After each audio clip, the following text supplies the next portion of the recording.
Graça, paz e misericórdia da parte de nosso Senhor Jesus Cristo. Bem-vindos para a continuação da nossa Escola Bíblica Dominical, a lição de número 8, onde estamos aprendendo edificados sobre o fundamento dos apóstolos e dos profetas. Nós falamos no vídeo anterior, na primeira parte, a respeito do templo. Nós vimos ali o projeto celestial, que foi o primeiro, depois o tabernáculo móvel físico, depois o templo físico, que o tabernáculo ele seria um templo removível, montável e desmontável, e depois a construção do templo por Salomão. Agora vamos na sequência sobre o fundamento. Toda construção tem o seu fundamento, mas agora nós vamos falar então sobre estes fundamentos. O Senhor Jesus Cristo, ele foi um tabernáculo vivo, o tabernáculo vivo. Ele veio para estar em nosso meio, a quarta figura do tabernáculo, o Senhor Jesus. O Senhor Jesus ele possuía as suas duas naturezas, a natureza divina e a natureza humana. E para isso, para entendermos, nós vamos para a primeira epístola do apóstolo Paulo, escrevendo a Timóteo, no capítulo 3, e no versículo 16, nós encontramos assim: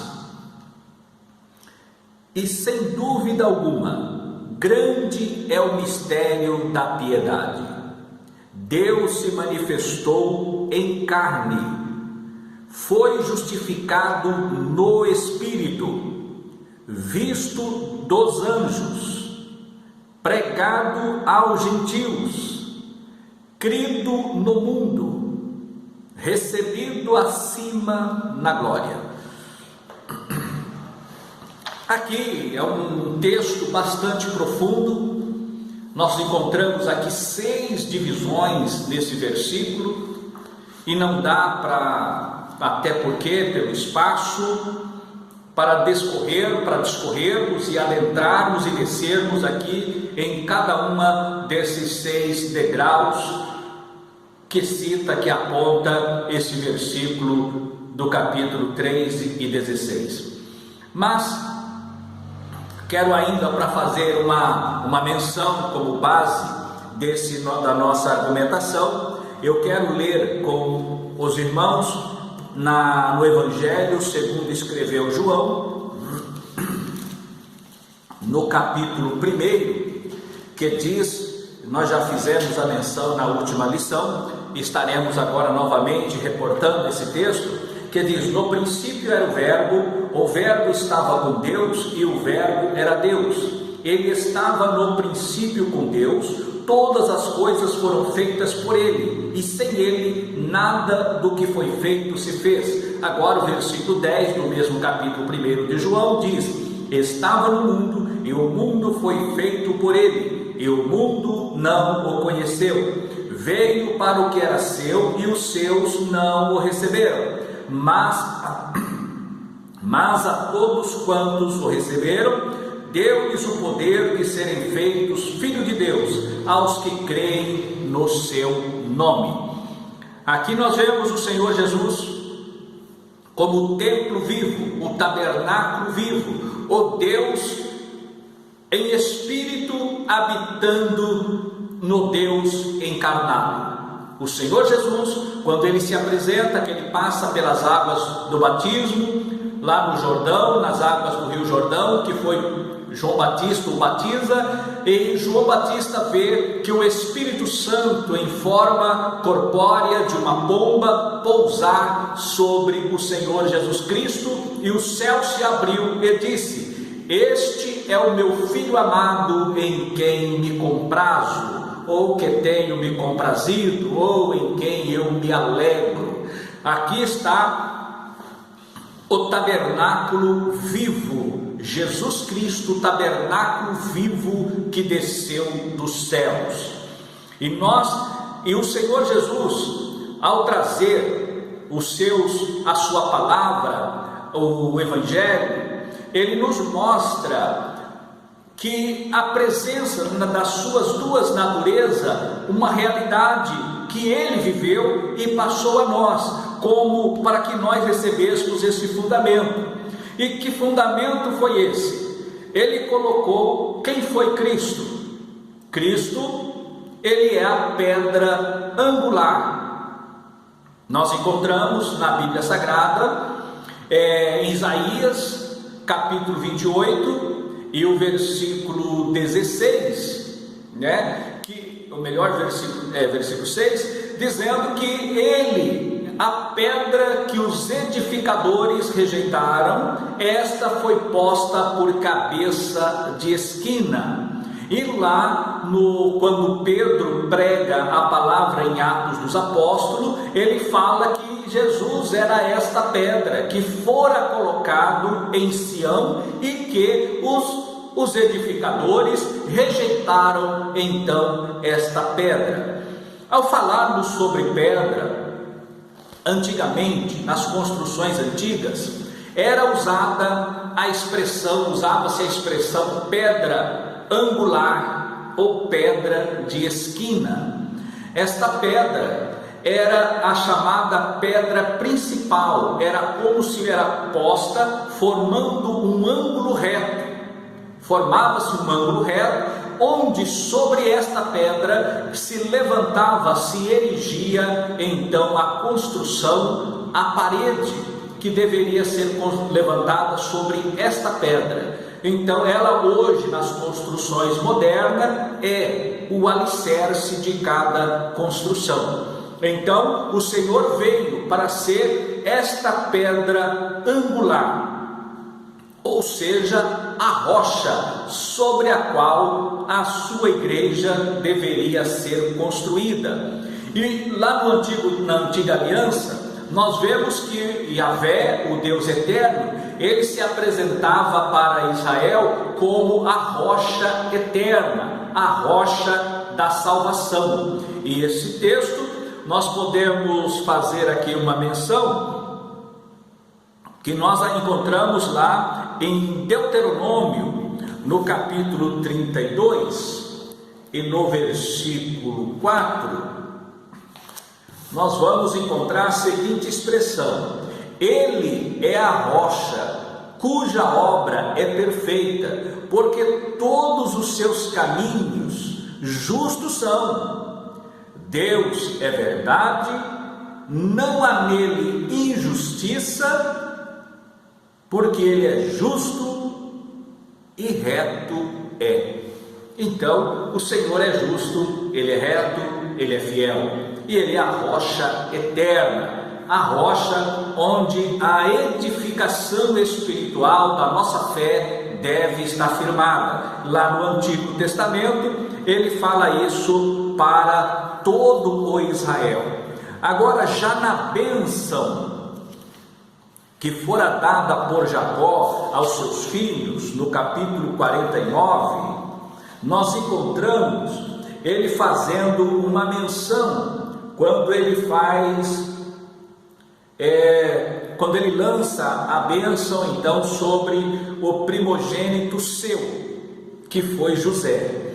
Ele diz: o seu arco, porém, susteve-se no forte, e os braços de suas mãos foram fortalecidas pelas mãos do valente de Jacó, de onde é o pastor e a pedra de Israel. Então, quando falo aqui que Jacó foi o primogênito, ou melhor, que José foi o primogênito de Jacó, é a Bíblia quem diz lá em Crônicas que José foi o primogênito, a primogenitura foi de José. Porém,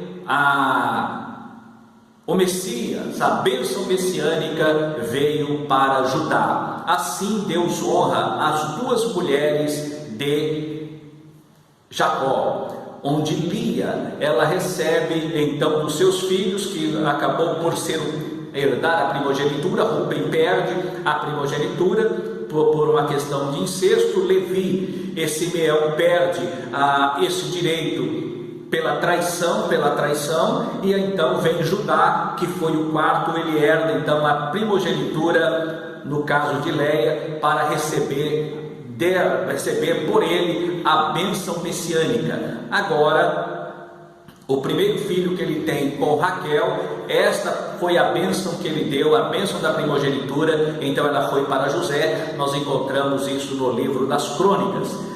Mas Deus, ele trabalhou de uma forma tão maravilhosa que o Messias veio por Judá, porém ele nasceu na cidade, no local onde Raquel fora sepultada, ou seja, ela foi como semente e da qual brota então o Messias. E quando nós olhamos para Jeremias, o profeta Jeremias, ele fala de Raquel chorando pelos seus filhos, porque que já não existem. Quando Herodes manda matar os pequenos naquela região de Belém, de 2 anos para baixo.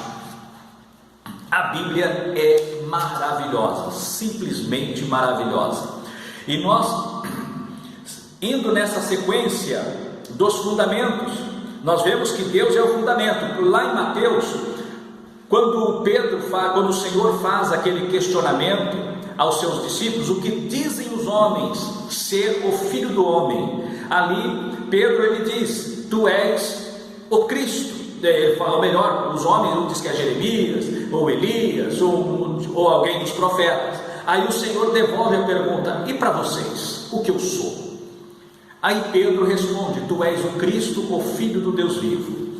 Aí o Senhor diz: esta resposta não foi carne nem o sangue que te revelou, mas o Pai que está nos céus. Porém eu te digo que que tu és Petrus. Petrus é fragmento de rocha, da qual ele diz que Pedro seria o fragmento de rocha. E sobre esta pedra, aí já está falando da rocha verdadeira, que seria ele próprio. Edificarei a minha igreja, e as portas do inferno não prevalecerão contra ela.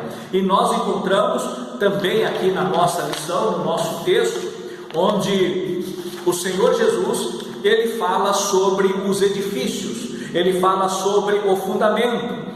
Ele diz no versículo 24, ele diz assim: todo aquele, pois, que escuta estas minhas palavras e a pratica, assemelhá-lo-ei ao homem prudente, que edificou a sua casa sobre a rocha. Desceu a chuva, correram rios, assopraram ventos, combateram aquela casa e não caiu, porque estava edificada sobre a rocha. Aquele que ouve as minhas palavras e as não cumpre, compará-lo-ei ao homem insensato, que edificou a sua casa sobre a areia. Desceu a chuva, correram rios, assopraram ventos, combateram aquela casa e caiu, e foi grande a sua queda. Ou seja, os ventos sopram, as adversidades batem, as provações chegam, porém a diferença está no suportar ou não essas provações. E só suporta quem está bem edificado sobre a rocha, quem está bem edificado sobre a pedra, que é o nosso Senhor e Salvador Jesus Cristo. Então ele foi a pedra fundamental, ele foi esta pedra. E agora ele chama então quem? Ele chama os apóstolos, e faz os apóstolos dos seus discípulos, e desses discípulos ele chama apóstolos, que quer dizer enviado.